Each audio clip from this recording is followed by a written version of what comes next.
difference, like the idea that what one thing is how it's not a series of other things. So like a tree is not a bush, and it's not just one branch, and it's not, and so on and so forth. And then like it was taken up in various fields and got really big in France. So in anthropology, in psychoanalysis, in Marxism, and so on. And then I think another point was that, and this is still today true in linguistics, is that like you have an underlying structure, and then you have like transformations, and then that shows up on the surface as something. So in linguistics, this is true where you have like an underlying sort of thing that allows us to reduce the various multiplicity of phenomena that we see in the regular everyday life into more basic structures. Right. Yeah, very good. That's all excellent, accurate. So yes, it started in linguistics with Ferdinand de Saussure, the Cours général de linguistique. And what Saussure argues in linguistics is that you mentioned difference. It's arbitrary and different are the two features that make it possible to have a linguistic system, which seems kind of odd. You might think, well, if it's a system, it must have non-arbitrary and sameness. But Saussure's revolutionary insight is to see that it doesn't matter what the phonemes or the sounds of words or the graphemes, the appearance of words on the page, what those are in relation to their meanings. They just have to be different from other things that are phonemic or graphemic, right? So there's no inherent connection between the large thing that's growing in your backyard with bark and leaves and the sound tree or the letters T-R-E-E. The assignment of that grapheme phoneme connection or combination is arbitrary, but it's important that it be different, that tree is not bench, tree is not chair, and so on. It seems really simple, but it's revolutionary because, as Aman said, you can start to construct a whole way of thinking about systems in general based on this background assumption of arbitrariness and difference. And that's exactly what happened. So anthropologists like Lévi-Strauss and those I mentioned before the break, Mary Douglas, take this idea and see it in contrastive structures of meaning within societies. So the raw and the cooked, to use one of Lévi-Strauss's important distinctions, honey and ashes. So these very visceral things that are part of culture, but it's the distinction between them that creates meaning, a nexus of meaning, rather than inherency. And this is really a kind of boon to intellectual insight, because it shows us that a lot of the structures of meaning that we encounter, systems, are based on structure rather than inherency.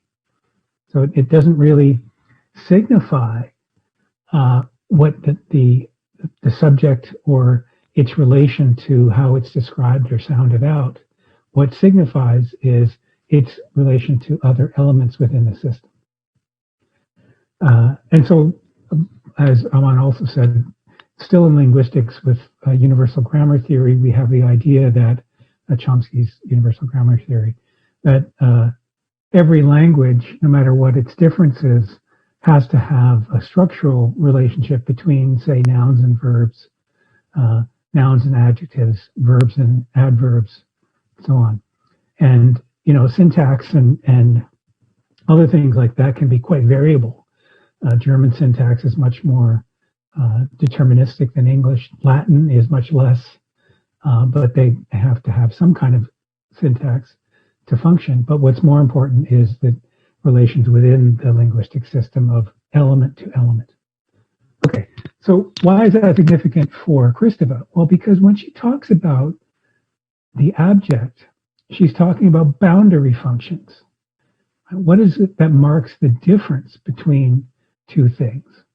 And this idea of the boundary function is essential to her idea of abjectness, or the abject, because it's the permeability or otherwise of the boundary, right? The threshold that provides meaning. And this can be hard to grasp at first because we think that the meaning, we're naturally or platonically naturally used to assigning meaning based on essential relations. But structuralism and a fortiori post-structuralism suggests that essentialism is misplaced or is a form of error. And we have to see this in terms of diacritical relations. This is not that. That's what makes this this. So here's a zoom in to the first two paragraphs of her text, which are perhaps the clearest setting out of the project. She says, there looms within abjection one of those violent, dark revolts of being, directed against a threat that seems to emanate from an exorbitant outside or inside, ejected beyond the scope of the possible, the tolerable, the thinkable. It lies there, quite close, but it cannot be assimilated. It beseeches, worries, and fascinates desire, which, nevertheless, does not let itself be seduced. Apprehensive, desire turns aside. Sickened, it rejects. A certainty protects it from the shameful, a certainty of which it is proud to hold on to. But simultaneously, just the same, that impetus, that spasm, that leap is drawn toward an elsewhere as tempting as it is condemned. Unflaggingly, like an inescapable boomerang, a vortex of summons and repulsion places the one haunted by it literally beside himself. So that's very poetic, resonant prose. What is she arguing? She's suggesting that this category of the abject, if we want to understand it, we have to understand as simultaneously a breach and an attempt, always failed, at assimilation. So it is, in a sense, not a struggle, but an engagement between ourselves and our desire, or our understanding of our desire. We go beyond ourselves. We create almost another self. And so this is the point of contact, it seems to me, between Kristeva, as she sets out on her intellectual journey, and Freud, and uncanniness. There is a doppelganger here, but the doppelganger is neither entirely other nor entirely assimilable. It's unstable. And it puts into question my sense of being a desiring subject. So that's why she says the abject is not an object. It's not external to me, but it's also not internal to me either. It's a breach, or rather, more specifically, more particularly, it is the location of the possible breach, the threshold, right, the liminal space. And so she returns again and again to this idea of liminality, of puncturing, of leaking. And there you see the echo, though she doesn't make it explicit until much later in this text, with the structuralist anthropology. Right? So most significantly, when it comes to abjection, the relationship between filth and defilement. So I asked you to read that section. And let me pause again and ask a question. What is the relation between filth and defilement as Kristeva deploys it?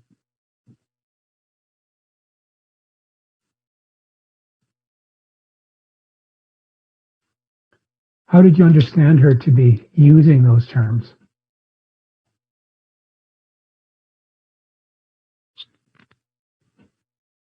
Anybody? Yeah, Heidi. I kind of took the idea to be on the basis of like, there can only be kind of like filth or defilement on the basis of some sort of like consistency or like non-filth and non-defilement. So what's seen as like defilement is abject because it's kind of a disturbance of some relation between either like the self and this kind of other self as an object. But yeah, it's a structural relation insofar as there is this kind of, you can only have the disturbance on the basis of like some sort of consistency. I don't know if that makes sense. Yeah, I think you're getting there. You're getting close to it. She says we have to be careful when we think about filth, not to think that it is, once again, a kind of essential quality, or that, maybe worse and more in error, a quantifiable thing, right? Something isn't filthy because of a value judgment that is made independent of other things, right? When we say that something is filthy, we are engaged already, always already, to use the fashionable phrase, in a structure of symbolic deployment. We are part of that structure. So it's not just, not even just, it's not the amount of dirt that's present on the scene, how dirty your socks are, or I don't know, what's under your fingernails, or whatever your handy example of filth is. It's nothing, it's not nothing. It's not going to be captured by any kind of empirical or certainly still more quantifiable analysis, because it is a structural property. And that is to say that filth only makes sense in contrast to cleanliness, or as she writes, the clean and proper body. And so the very idea of filth, therefore, is predicated on the diacritical relationship between filth and its opposite, cleanliness. Right? That's structuralism in action. And defilement, therefore, is a kind of what? Well, I mean, the word is resonant in English, as it is in other roots, as staining, a kind of toxicity that seeps in to what might otherwise be the clean and proper territory. So you can imagine this metaphorically in a number of different ways. The stain grows like a physical stain does on a piece of cloth, stain of dirt, stain of blood. And it's significant, by the way, that those are often the two that come up, because they always go back to the human body. But all bodily fluids, it's just blood and dirt, are blood and excrement are the most visceral, literally, of the human stains. And also then the idea that metaphorically it expands out the way the stain expands out in the cloth, so that it doesn't just mean that you have a dirty robe, it means that you're an unclean person. And so the stain of guilt, for example, or the stain of shame are handy metaphors, structurally entrenched metaphors for moral failing, or more specifically, failing to meet the standards of the symbolic system of which they're a part, which involves the maintenance, the creation and maintenance of the clean and proper body. Right? So should go into more detail later on, but right at the beginning, near the beginning, page 2, she says, loathing an item of food, a piece of filth, waste, or dung. The spasms and vomiting that protect me. Interesting way to put it. The repugnance, the retching that thrusts me to the side and turns me away from defilement, sewage, and muck. The shame of compromise, of being in the middle of treachery. The fascinated start that leads me toward and separates me from them. Food loathing is perhaps the most elementary, she goes on, and most archaic form of abjection. When the eyes see or the lips touch that skin on the surface of milk, harmless, thin as a sheet of cigarette paper, pitiful as a nail paring, I experience a gagging sensation, and still farther down, spasms in the stomach, the belly, and all the organs shrivel up the body, provoke tears and bile, increase heartbeat, cause forehead and hands to perspire. Along with sight-clouding dizziness, nausea makes me balk at that milk cream, separates me from the mother and father who proffer it. I, in quotation marks, scare quotes, we would say, I want none of that element, sign of their desire. I do not want to listen. I do not assimilate it. I expel it. But since the food is not an other for me, who am only in their desire, I expel myself. I spit myself out. I abject myself with the same motion through which I claim to establish myself. That's so great. It's so awesome. I mean, personally, I don't find skin on milk that disgusting, but choose your own example, all right? The thing that if you touch it with your fingers or your lips, even if you see it in some cases, makes you sick to your stomach, makes you want to vomit, makes perhaps you actually vomit. And what are you vomiting? Well, you're vomiting out your disgust, but you're also, by vomiting, creating a kind of externalization of that disgust, which then can protect you. Just like vomit might protect you from the poison that you've ingested in some other cases.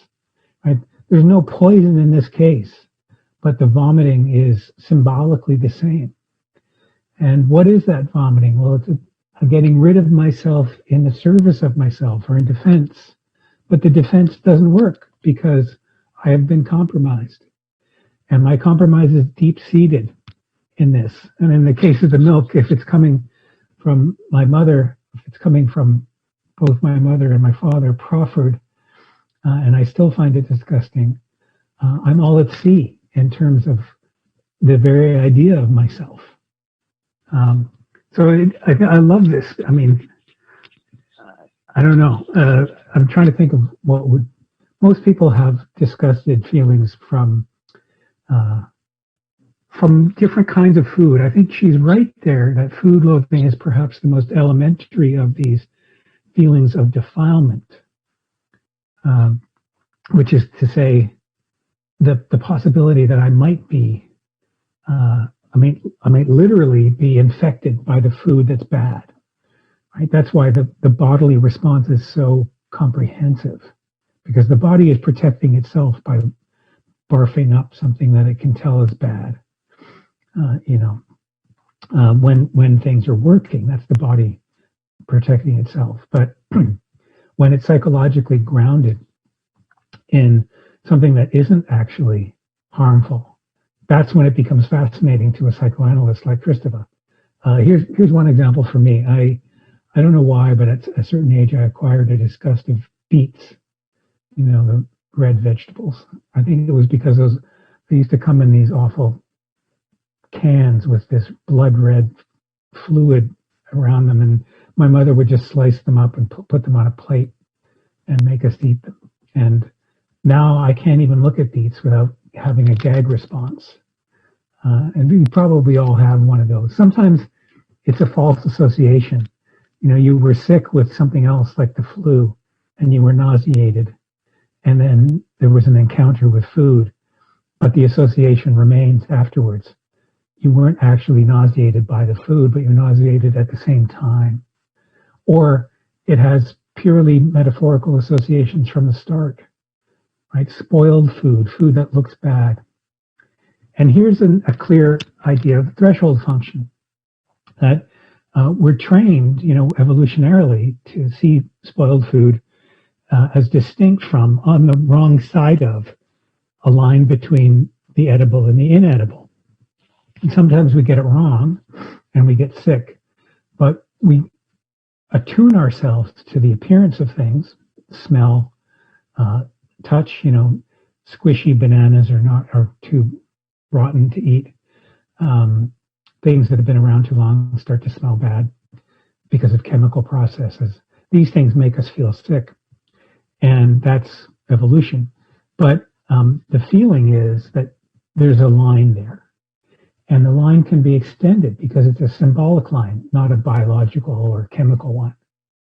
Right? So think about, I used to use this example a lot. There's a scene in an old Seinfeld episode where George Costanza, Jerry Seinfeld's friend, picks a chocolate eclair out of the garbage and eats it, right? And his argument is that it's perfectly good. The eclair hasn't touched anything else. It's on a piece of paper, just like it would be if you had a box from the bakery and opened it. And why shouldn't he have the eclair? Because he wants it. But this is structural anthropology in action, because for every one of us who's repulsed by the idea of taking something out of the garbage, perfectly edible, and eating it, we're underlining the symbolic system of transgressing that line between what is up for being eaten and what isn't, right? What is filthy and what is clean. And, there are other examples from everyday life, the so-called 5-second rule, right? You probably all have some version of this. You drop a piece of food on the floor, and, if you pick it up within 5 seconds, it's not dirty, which makes no sense at all, of course, except in the context of the symbolic system. In that case, the symbolic system is both spatial and temporal, right? The difference between the floor and the plate, or the counter, maybe. Counter's kind of in between. And the difference between now and 5 seconds from now, right? Fascinating. And these are all very atavistic, but they can become quite complicated and sophisticated when the symbolic system is elaborated by its users. And that's what Christopher's getting at. So we feel defiled. We feel ourselves to be defiled because we have a conception of filth. And because we have a conception of filth, we are embedded in the symbolic system of meaning. We submit to it, as well as we are made submissive by it. I think it's a good way to put it. It's self-given in one sense, but it's not within our control to change it, just all by ourselves. Right. Okay, let me pause and ask if there are any comments or questions. Yeah, Aman. Go ahead. So one thing that I think this might be covered, but one thing I struggled with was understanding, like, with the George Costanza example, it seems like there are things that violate these norms, of like cleanliness, and not all of them make me feel abjection or like this kind of thing that she's describing, revulsion and all of these things. So I'm wondering, and maybe this will be covered, but I'm wondering, how can we like narrow it down further so that like other things that might be violating norms of cleanliness are they all abject, or maybe they're all abject, and so there isn't actually, or like if there aren't, how do we think that through? So yeah, I think there are a couple of ways that it occurs to me we could think that through. One is we could say it's necessary but not sufficient necessary but not sufficient condition of abjectness that there be some kind of liminal conflict. That's to say, all abjection would involve some kind of breach or threshold crossing, but not all threshold crossings would be necessarily ones of abjection. There might be benign ones or trivial ones. That's one way to think it through, and we could come up with examples, right? So on the side of the abject, we would put the mortal ones, right? The ones that cut deep to the heart of myself, the ones that had to do with, again, the very, very basic human things like blood and dirt, and identity, right? Just to jump down briefly, she says, it's thus not lack of cleanliness or health that causes abjection, but what disturbs identity, system, and order. What does not respect borders, positions, rules, the in-between, the ambiguous, the composite. Okay, so that's putting a finer point on it. There has to be some larger stake than just there's a threshold here. There has to be some challenge to identity, system, or order. That's one way to go. The other way to go would be to analyze what's the difference between castanzas and non-castanzas, right? So clearly, George has no trouble with the crossing into the garbage can, but other people do. So what's going on there? Is that he's an outlier? He doesn't care about his self-defilement, or is he in a different symbolic order? That's a possibility, perhaps. Or is he, by his very transgression, reinforcing the social order, which may or may not be relevantly punished and may or may not be that serious? Like nobody, I mean, I don't think I know anybody who really cares whether you pick things out of the garbage, but they might think worse of you going forward if you did. So we would probably say that's stopped short of defilement, but it certainly charts a difference between the Costanzas and the non-Costanzas of the world. So those are two ways to think this into the next step. I think the first way, of course, is Christova's. She wants to say, look, when the stakes are high, you might not know it all the time because the baseline stuff, the stuff that's in front of us, might look simple or trivial. But if you see it in terms of its placement within a system of order and a system of identity established by that order, you get a sense of why it's so important. And, when you think about dirt, and I think it's an easy way to see it because, does it matter that you don't wash your hands before you sit down to eat? Well, many people think it really does, even though you're not going to get sick probably from just having a little bit of dirt on your hands as you put things in your mouth.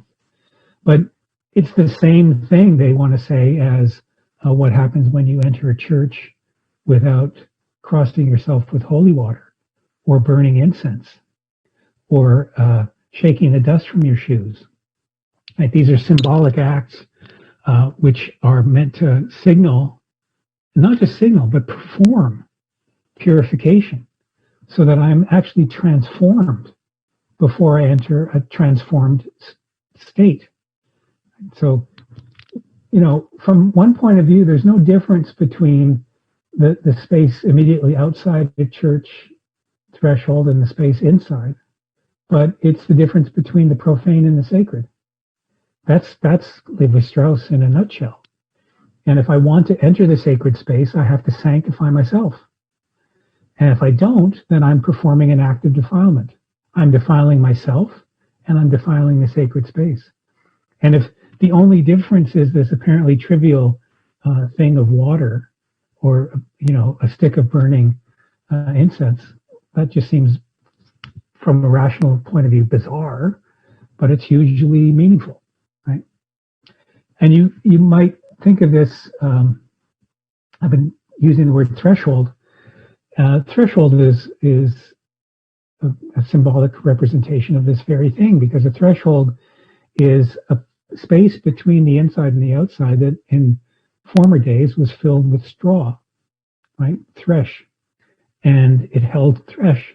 And the idea was you wiped your feet as you entered an interior space on the straw, and the straw got replaced when it was too dirty, right? And that's purification in a domestic sense, right? You're not saying, it's like entering a chapel or a temple, but it has a similar function because the threshold makes you clean and proper to be in a domestic space and not outside. And then you can start spinning the examples. Speaking of uncanniness, vampires have to be invited inside in one of the classical tropes, right? They can't just cross thresholds, which is kind of funny. I mean, they can do all kinds of things. They can fly and so on, depending on the source text, but they can't cross thresholds unless invited. I love that example because there's nothing physical going on in being invited, but it changes you from being unwelcome to welcome, right? And so on and so on. You can multiply the examples. So that was a long answer to your question, but I think it brought out some more details that might be useful. Any other questions or thoughts about this? All right, still at the beginning. This is from page 5. And here's where Christopher actually explicitly talks about uncanniness. So at the bottom of 5 going into 6, essentially different from uncanniness, more violent too. Abjection is elaborated through a failure to recognize its kin. Interesting, right? Nothing is familiar, not even the shadow of a memory. I imagine a child who has swallowed up his parents too soon, who frightens himself on that account, all by himself. And to save himself, rejects and throws up everything that is given to him, all gifts, all objects. He could have a sense of the abject, even before things for him are, hence before they are signifiable. He drives them out, dominated by drive as he is, and constitutes his own territory edged by the abject. So this is where Christopher suggests, in a sense, that the abject is more primordial even than the uncanny, because it's a rejection not of the specific other, but of the very idea of anything other than me, which I want, but at the same time as wanting it, I reject. So again, there's a reference here to the infantile condition, right, where I'm simply barf up everything, and I'm not in a position of identity to distinguish between what I might ingest, what I might vomit, or what I might see as other. It's more totalizing, it's more basic than that. And hence we get this idea that, Christopher, despite the differences with Freud, is still interested in the infantile ego and how it gets translated into, or positioned, maybe is better, the structures of meaning. So that this, you can already see what's coming in the larger argument. The system of meaning not only establishes identity, but in doing so establishes position. So the structural elements are retained. The child versus the adult, I versus you, right? The male versus the female. And in all cases, there is, in the establishment of that difference, a diacritical framework, there is a possibility of transgression. But also, before transgression, subordination. So, I mean, not surprisingly, in the child-adult relationship, or the dyad, the child is seen as inferior, unable to take on its proper responsibilities, and one hopes, therefore, that it will develop into a proper adult at some point. But with the male and the female, this can't happen, despite the wishes and desires that, possibly everyone might have. So the woman remains in the subordinate position as the locus of the abject, right? So, menstruation becomes a sign of recurrent abject, the eternal return of abjectness in woman. And because it involves these visceral elements, right? The blood, obviously, but also pain, cramping, things that, and it has to do with reproduction. So in a sense, it's like you couldn't come up with a better example in the male-female dyad to signal abjection, but that. At the same time, there's a kind of fear of the otherness, right? So the mysteriousness of the female reproductive organs and the cycle, right? The eternal return. So this is all very familiar territory, but Christopher is taking these feminist ideas and putting them in contact with the psychoanalytic background to great effect here. Right? Okay, let me pause again. Comments or questions?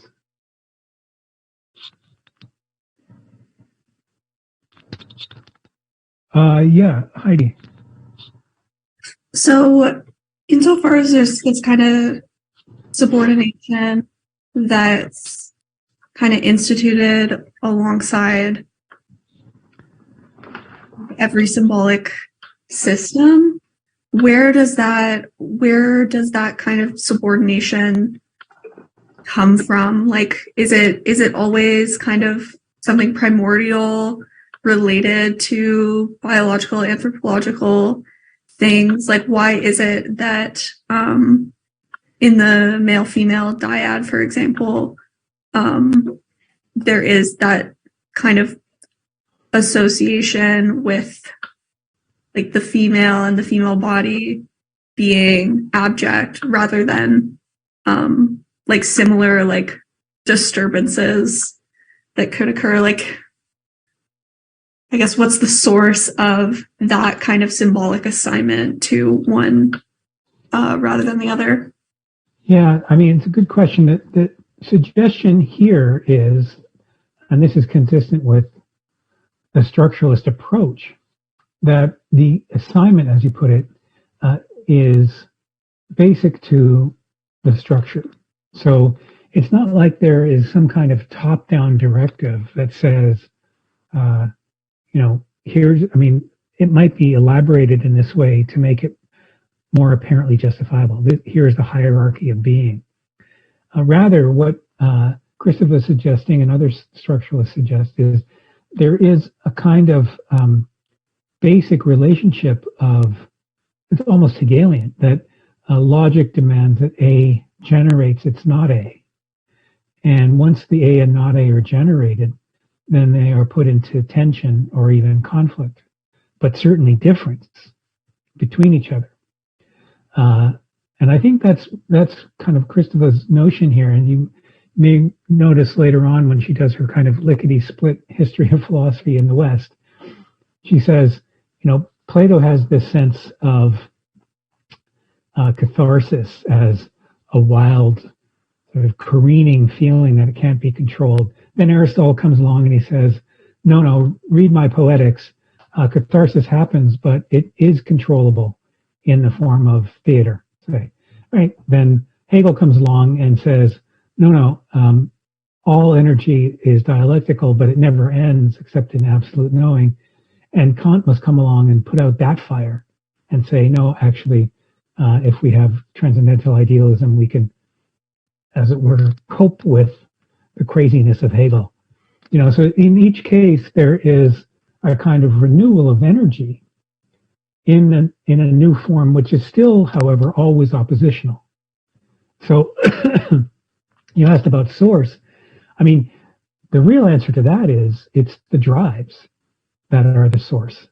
And it may not be for Kristeva exactly the same drives as Freud, but she wants to talk about the drives as that which we are subject to, like it or not. And what we do with symbolic orders is precisely try to lay structure across our experience of drives. Otherwise, drives would simply eat us up, right? They would obliterate us. So structural systems are really a kind of, and the things that happen within them, like the vomiting or the subordination, superordination difference, are ways of coping. And they never cease because the drives never cease, even unto death, right, as we know.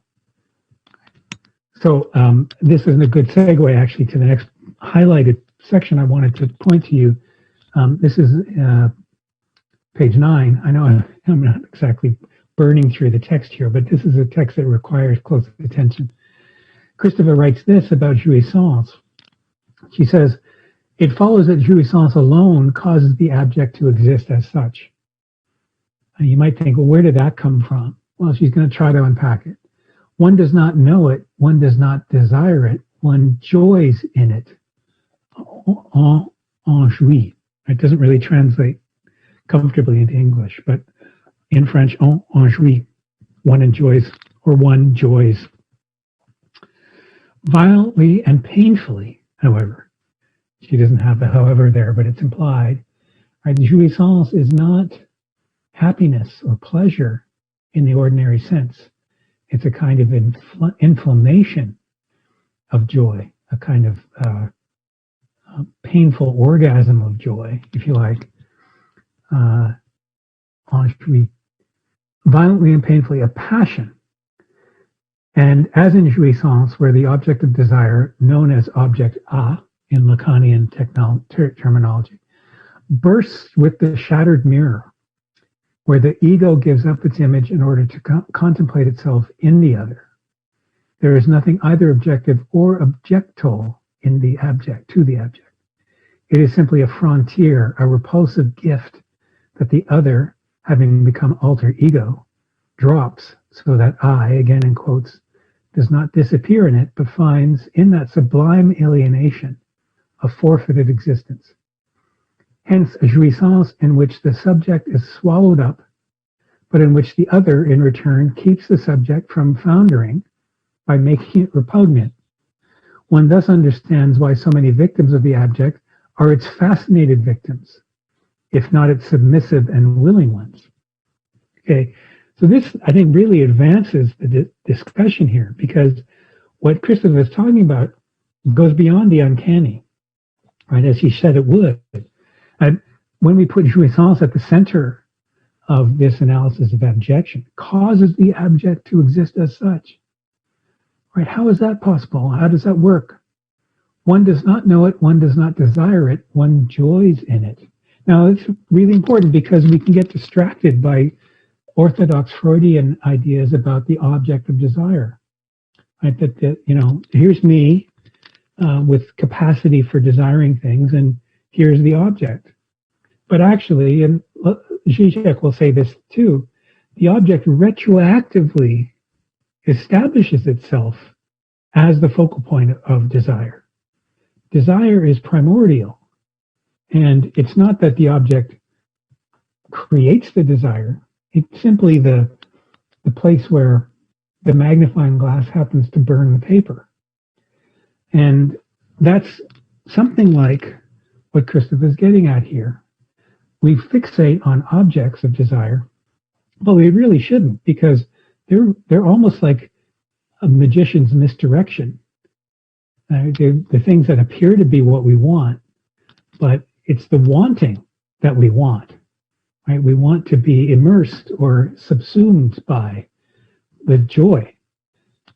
And that's something that film turns out to be very good at depicting, by the way, is that the object of desire is not really the point. I mentioned already last week the idea of Hitchcock's MacGuffin, which is the sort of empty set at the center of the film's action that everybody wants, but it doesn't matter what it is. And it can be anything. It can be a black box, an unspecified virus, or its antidote, or both. It can be the Maltese Falcon. It could be anything. It's the circulation of desire that's important, the structural system of which we are a part and in which we find our identity. So the object in Lacan, we'll see more about this. The object is unspecified. It is a kind of void at the heart of the entire circulation system of desire. So it can be anything, therefore it is anything, therefore it is nothing. And yet it must be there in order for us to circulate in this way. Right? Or she says again further down, simply a frontier, a repulsive gift that the other, having become alter ego, drops so that I does not disappear in it, but finds in that sublime alienation a forfeited existence. The doubleness between the I, again, the quotes, the sort of manufactured ego, if you like, the ego position, and that which is external to it or hostile to it, is identity. It is the structure within symbolic meaning of identity. Right? And then, hence, right, she says, a jouissance in which the subject is swallowed up, but in which the other in return keeps the subject from foundering by making it repugnant. It's constantly renewing its energy. Right? I want it, I don't want it. Right? I want it because it gives me joy. I don't want it because it makes me throw up. And so on and so on. Right? I mean, it's very visceral, vivid. Right? And then, of course, we can understand, finally, why so many victims of the abject are fascinated victims. We're drawn to this experience, even when it subsumes us, even when it makes us submit to itself. Okay. All right. Other comments or questions? I'm going to skip ahead quite a long way here before I look back at the text. Actually, on page 14, by the way, this goes to, was it Heidi? Top of 14. Let us therefore not speak of primacy, but of the instability of the symbolic function in its most significant aspect. Prohibition placed on the maternal body, etc. He's referencing Plato's Timaeus there, the chora, right? The receptacle, which is also an emptiness. Right? So again, something that is renewed, that is both empty but necessary, and there's not a question of primacy, but rather of ongoing instability. I think that's the right way to think about that. Following that, then narcissism appears as a regression to a position set back from the other, a return to a self-contemplative, conservative, self-sufficient haven. Actually, such narcissism never is the wrinkleless image of the Greek youth in a quiet fountain. The conflicts of tribes muddle its bed, cloud its water, and bring forth everything that, by not becoming integrated with a given system of signs, is abjection for it. That's really nicely put, because now we understand what narcissism really is. It's not that famous painting where Narcissus is gazing into the pond to contemplate how handsome he is. It's much more, and she deliberately uses the metaphor. It's muddy. It's the stirring up of things where we don't see ourselves clearly or at all. It's conflict. It's muddle. Conflict of drives. And it can't be integrated or assimilated into the system, and yet it is a property of the system, right? A kind of, as she goes on to say, narcissistic crisis abjection. It is witness to the ephemeral aspect of the state called narcissism with reproachful jealousy. Heaven knows why. What is more, abjection gives narcissism, the thing and the concept, its classification as seeming. So it's reflection of self in muddy water. So I'm not obviously seeing myself clearly. I'm not really seeing myself at all. It's a different experience. And it is a crisis in the sense that I can't see myself. I think this is, again, a nice advance or twist on Freud, because we often take Freud to mean, when he says narcissism, well, I'm an egotist. I see myself as at the center of the universe. And what Christopher is here suggesting is narcissism is much more murky and confused than that. I want to see myself, right, and maybe even worship myself, but I can't. My desires are all agog in this murkiness of trying to make sense of that self-contemplative but unstable self. Okay. Now, we're running out of time for today, which is fine, but I want to get to some related things towards the end of the discussion, so bear with me. I'm not going to talk much about the literary examples that Christopher uses in chapter 1 and elsewhere, but if you're interested in following these, I think it's very illuminating to see the way she writes about various writers, especially writers in chapter 1, as using elements of abjection. Some excellent examples there from texts that you may know, Joyce and Proust and others, to show the significance, just in a similar fashion to the way Freud uses the Hoffman to talk about uncanniness. Okay, so I'm turning to the last chapter now, called Powers of Horror, which is obviously also the title of the book itself. And I think that the phrase is well chosen, because what she means by powers of horror is the power that we experience, power over us, being immersed or positioned within the symbolic structure, but also the power that we bring to it, that is like an electric charge within the grid of symbolic meaning. And horror here is not to be confused with or reduced to horror as in horror movies. Right? We have different theories of horror in that sense. Typically use Aristotelian catharsis as their base. And we have already seen that Kristeva wants to go beyond what she thinks of as Aristotle's domesticating impulse when it comes to catharsis. You could see, if you're familiar with the Poetics, the way that Aristotle writes about catharsis, it's all about control. Right? So, command and control system where we give vent to extreme emotions, terror and pity, which abject emotions, right? On Kristeva's account, or even on ordinary language, we would call pity and terror experiences of abjection. But Aristotle wants to, as it were, neutralize them or domesticate them into consumptible form.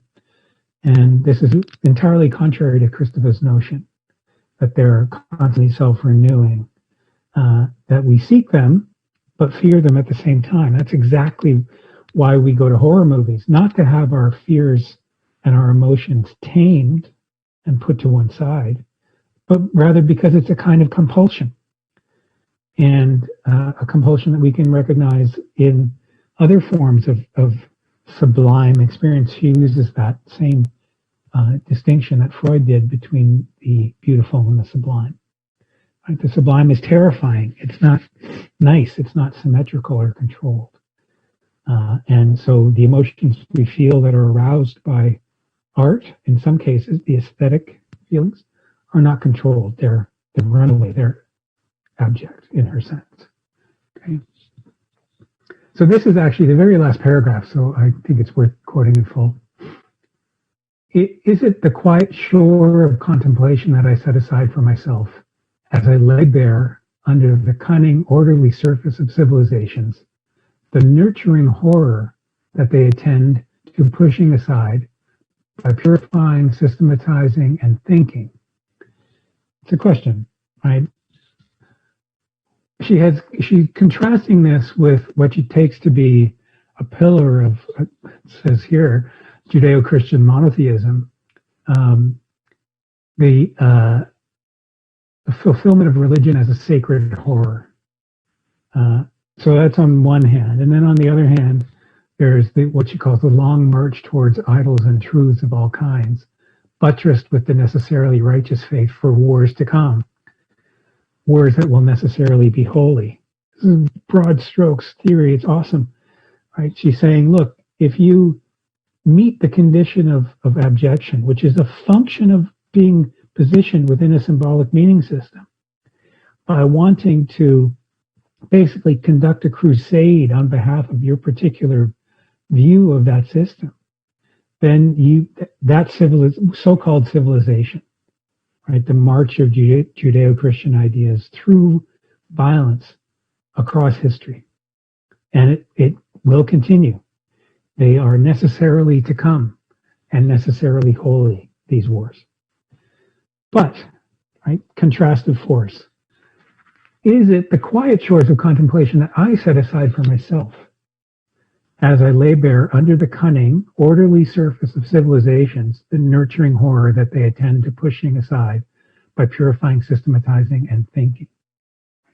So all of this effort of civilization, this smacks of civilization and its discontents to some degree, but goes farther. Once again, she's doubling down on Freud. Right? I'm not, she says, simply turning my back on civilization. What I'm showing you is that civilization is always a doubling. It's always this claim, this march towards orderliness, system, purification, the clean and proper body. But that can only happen because, and really as a function of, the dirty, the defiled, the unclean, right? The profane rather than the sacred. That's true structuralism, right? And so the horror that they seize on, that is civilization seize on, in order to build themselves up and function, is on the one hand. But I am showing you what the other hand is. I rather conceive it as a work of disappointment, of frustration and hollowing. This is lovely, scary, but lovely prose, elegant thinking, probably the only counterweight to abjection. While everything else, its archaeology and its exhaustion, is only literature, the sublime point at which the abject collapses in a burst of beauty that overwhelms us, and that, quoting Celine, cancels our existence. So that experience of being overwhelmed by beauty, a burst of beauty, first of all, is a clue to sublimity, right, as distinct from beauty. And the experience of sublimity is itself a kind of trace or contact point with the abject. Right? The feeling of being overwhelmed or overawed, of being less than nothing, right? Not just nothing, less than nothing. But don't despair, don't get ground up by the forces of civilization. You are persistent, right? Or more specifically, the abject self is persistent because it is a function of these drives that do not stop. And so all the purifying energy that civilization attempts to exert upon us as individuals, you must be clean, you must be pure. All of that energy is, in a sense, coming from us. Right? It's coming from our dark place. So this is not, I should say, this is not, the George Lucas universe where there's the light and the dark, or Taoism where there's the yin and the yang, although you can see kind of potential context there. But it's more like the energy of life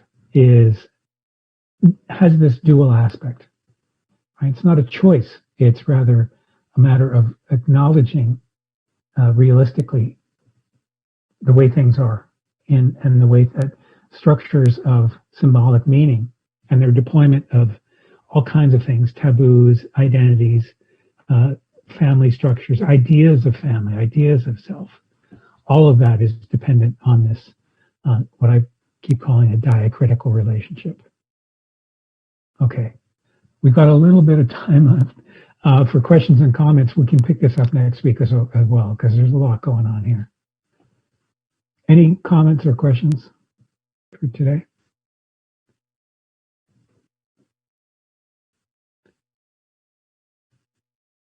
No?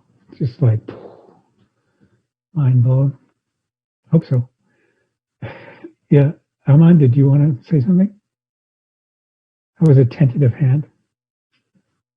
Yeah, it is. I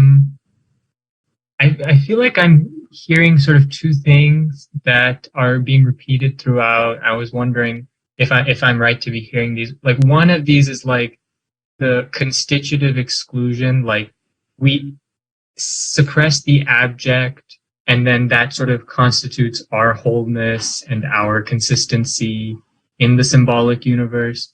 Sometimes I'm getting that feeling because right at the beginning, Kristeva says something like, what is abject is like it draws us towards the meaningless, or like, so I was thinking, it's something that we've set it like suppressed to get away from that, but when we experience it, it draws us there. I don't know. The other thing that I'm hearing is like the repetition compulsion, or like the idea that, we like the loss, maybe because we like it so that we can gain it back. We like that repetition of like, I lose it, like I lose control when I'm confronted with the abject, and then I gain it, like in Beyond the Pleasure Principle with the little fort game. So like I'm hearing like this attraction to the abject, but this also need to keep it away. And I'm just, I mean, that part's accurate enough. There's a sense in which, it's not so much that I need to keep it away, but it's constantly being thrust away, right? It's it's projectile vomiting, if you like. It's not really up to me, but at the same time that that's happening, yes, I'm drawn to it because, as she says here, it's really, how did she put it? It's the only counterweight to objection is this sense of disappointment or frustration or hollowing. So we can, I mean, of course, we can dwell in or wallow in, maybe better, the abject, but that's not going to somehow assuage the thwarted drive. We have to, in a sense, confront our disappointment, and we can't control it either. So a number of options are being blocked off by Christopher here, right? The so-called civilizing energy, we know what that's about. It's about establishing these relationships of superordination and subordination, of advancing certain particular interests, often violently. No good. We can dwell in the abject, but then that becomes a wallowing. Also no good. So we have to, in a sense, embrace our disappointment, our hollowing. I just saw something. Okay, if you have an administrative question, just wait for a moment when we finish this. So yeah, it's complicated how we react to this analysis. In fact, the analysis itself becomes the reaction that we're looking for. This is consistent in a way with what we talked about last week. Psychoanalysis becomes itself subject to psychoanalysis. We have to understand the desire to solve the riddle of the psyche as itself a kind of meta riddle. Likewise here, we're not going to, like I said, assuage objection or triumph over it. The best we can hope to do, the most honest we can be theoretically, is, look, this is what I'm doing. I'm dwelling without wallowing, I think might be the way to put it, something like that. I think that's the best I can do, right, with respect to your question. Any other comments or questions? Okay, if not, if the administrative question is of interest to other students, go ahead, or otherwise we can wait till people have a chance to leave. Who is it? I can't see who it is. It's me. Whenever I email you, I get a strange, I think it's just an automated email back that just includes information on the Zoom link. So I'm not sure if you're actually getting my emails. I don't know, but I should be, or I should get them if you send them to my address. Okay, I just wanted to make sure, because I didn't do the first reading response and then asked if I could do something to make it up for it because, well, I joined later in the class, but anyway, yeah, I just wasn't sure if that's still possible or not. Yeah, it is, but you should do it right away. So you were on the wait list, is that right? Yeah. Okay, yeah, that's fine, but send it to me right away. Okay, I'll do it today. Good, very good. Thank you. Anybody else? No? Okay, great. I'll see